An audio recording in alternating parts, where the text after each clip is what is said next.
रमेश 13 साल का था। वो अपने दोस्तों के साथ खेलने निकल गया। उन दिनों गांव में बेर के पेड़ों पर बेर पक चुके थे। बच्चों को बेर खाने का लालच आ गया और वो सारे जाकर उस पेड़ के नीचे खड़े हो गए। रामू, तू पत्थर मार और मैं अपने कुर्ते में बेर लपक लेता हूँ। ठीक है यार, मैं अभी पत्थर मारता हूँ, तू अपना कुर्ता फैला ले।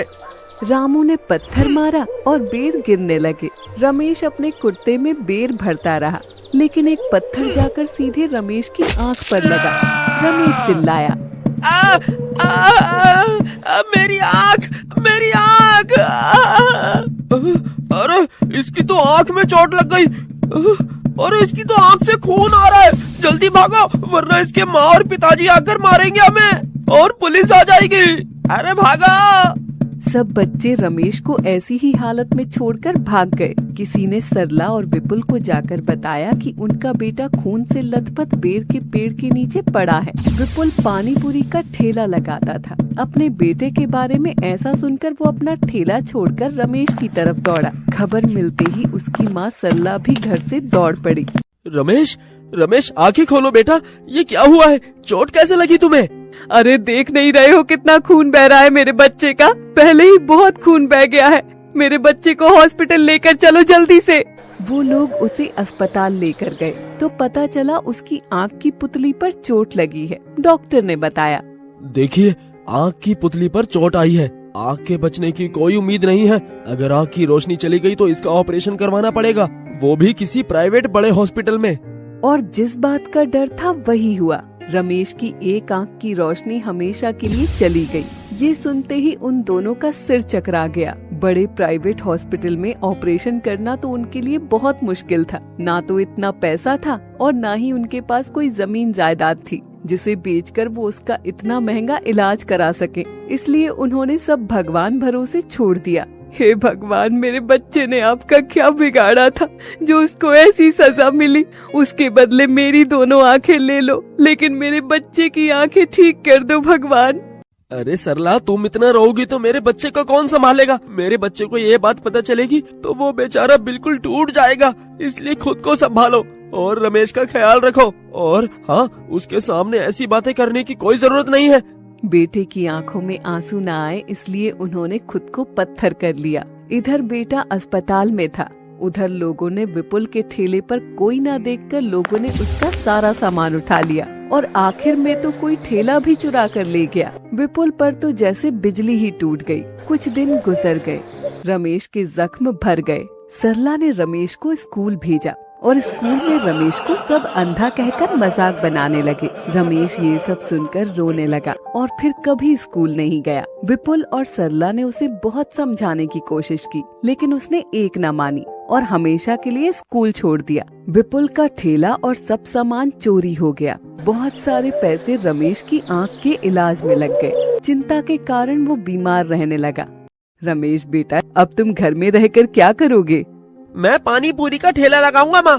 पिताजी इतने परेशान और बीमार रहने लगे हैं, मुझसे उनकी ये हालत देखी नहीं जाती माँ। हालत तो मुझसे भी नहीं देखी जाती। बिल्कुल बिस्तर पकड़ लिया है। खाना खर्चा कहाँ से आएगा? तुम्हारे कंधों पर अभी से ही जिम्मेदारी डाल दूं, ऐसा कैसे सोच सकती हूँ मैं मेरे बच्चे? माँ, मैं इतना छोटा भी नहीं हूँ। मैंने देखा है कि पिताजी कैसे पानी पूरी बनाकर बेचा करते थे और मुझसे छोटे छोटे बच्चे भी तो काम करते हैं, तो मैं क्यों नहीं कर सकता? बस आप मेरी थोड़ी सी मदद कर दीजिए, बाकी का काम मैं खुद कर लूंगा। बेटा रमेश, इधर आओ। मैंने अपने खाते में कई साल पहले 5,000 की एफडी कराई थी ताकि तुम्हारी बहन की शादी में काम में ले सकूं। एक काम करो, तुम अपनी माँ के साथ जाकर ये एफडी तोड़वा लो और काम शुरू कर लो।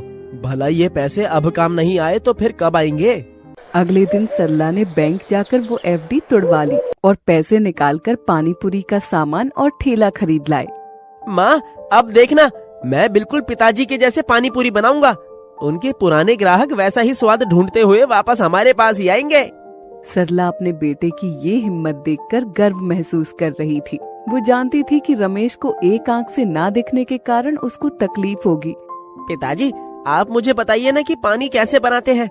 मैं चाहता हूँ कि आपके ग्राहकों को बिल्कुल पहले जैसा ही स्वाद मिले। विपुल ने उसे पानी में मसाले डालने बताए। रमेश ने कहा, पिताजी, वाह, मजा आ गया। बिल्कुल पहले जैसा ही पानी बना है, खट्टा और मीठा। रमेश थैला लेकर पानी पूरी बेचने निकला और वो उसी जगह जाकर खड़ा हो गया जहाँ उसके पिताजी पानी पूरी बेचा करते थे।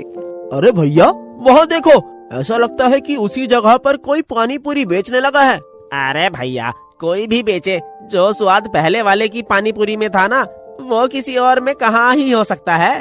वो तीखा, खट्टा, आहा, और मसालेदार पानी, वाह, सोच के ही मुंह में पानी आ जाता है। और ये तो कोई बच्चा लग रहा है मुझे, और एक आंख से अंधा भी है। आखिर इसमें इतना हुनर कहाँ से आएगा? रमेश ने उनकी बातें सुनी और कहा, सुनिए, मेरे पिताजी बहुत बीमार हैं, लेकिन पानी का नुस्खा उन्होंने ही बताया है मुझे। आप एक बार खाकर तो देखिए, आपको बिल्कुल पहले जैसे ही पानी पूरी खाने को मिलेंगे।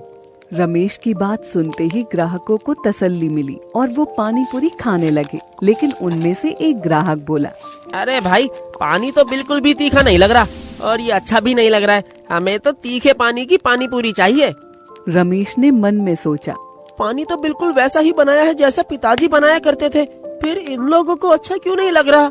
रमेश को विचार आया। वो दोपहर के खाने के लिए रोटी के साथ प्याज और हरी मिर्च लाया था, क्योंकि घर में सब्जी नहीं थी। उसने वही हरी मिर्च और प्याज काटकर पूरी में रखे और तब पानी डालकर उन्हें खिलाया। हाँ, अब हुई ना बात। तीखा खाकर मजा ही आ गया, जी साफ हो गया। उस दिन बहुत सारे ग्राहकों ने तीखा पानी मांगा, लेकिन उसके पास तो केवल खट्टा और मीठा पानी था। अगले दिन रमेश ने हरी मिर्च, प्याज और धनिया काटकर हींग और पुदीना डालकर पानी बनाया। आज का पानी इतना तीखा बना है कि ग्राहक कई कई बार पानी पूरी खाएंगे। उसकी बात सही साबित हुई। उसके तीखे पानी की वजह से उसकी खूब बिक्री हुई। रमेश अपनी एक आंख की वजह से कम काम कर पाता था, इसलिए उसने अपनी मदद के लिए एक लड़का भी अपने साथ रख लिया। उसके दिन भर में बोरे भर पानी पूरी बिक जाती थी। कुछ दिन बाद रमेश को लोग तीखा पानी पूरी वाला के नाम से जानने लगे थे। उसका तीखा पानी बहुत मशहूर हो गया। रमेश बहुत खुश था, क्योंकि उनकी आर्थिक स्थिति जो सुधरने लगी थी। बेटा, तुम्हारे पिताजी की तबीयत तो बहुत खराब होती जा रही है। देखो तो सूख कर कांटा हो गए हैं। पिताजी, चलिए, आपके इलाज के लिए हमें दिल्ली चलना होगा। सुना है वहाँ बहुत बड़े डॉक्टर और हॉस्पिटल है। बेटा, मेरा क्या है, पहले तुम अपनी आँख का इलाज करवा लो। क्या पता भगवान तुम्हारी आँखों की रोशनी वापस लौटा दे। पिताजी, आपकी बीमारी बढ़ती जा रही है, और मेरा क्या है, मैं तो अपनी आँख का इलाज कभी भी करवा सकता हूँ। और अब मैं इतना कमाने लगा हूँ कि आपका और अपना दोनों का इलाज करवा सकता हूँ। रमेश ने पहले अपने पिताजी का इलाज एक अच्छे हॉस्पिटल में कराया और कुछ महीने बाद अपनी आँख का ऑपरेशन भी एक प्राइवेट हॉस्पिटल में कराया, जिससे उसकी आँख की रोशनी अब वापस आ गई। अब दोनों बाप बेटा तीखे पानी पूरी का काम संभालने लगे। परिवार में खुशी का माहौल था। बहुत लंबे समय के बाद दुख के बादल हटे थे और घर में खुशियाँ वापस आई थी। अगर आपको हमारी ये कहानी पसंद आई हो तो इस कहानी को लाइक करें और अपने दोस्तों से शेयर करें, और हमारे चैनल को ऐसी ही कहानियाँ देखने के लिए सब्सक्राइब कर लें।